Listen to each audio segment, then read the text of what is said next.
Hi friends, ഇന്ന് നമുക്ക് sausage കൊണ്ട് അടിപൊളി ഒരു പുലാവ് ഉണ്ടാക്കിയാലോ.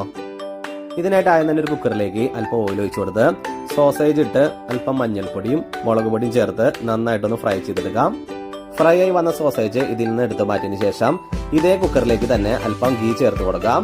കൂടെ തന്നെ കുറച്ച് സ്പൈസസ് ഒക്കെ ആഡ് ചെയ്യാം. അല്പം സബോളയും കൂടി ചേർത്ത് നന്നായിട്ടൊന്ന് മിക്സ് ചെയ്യാം.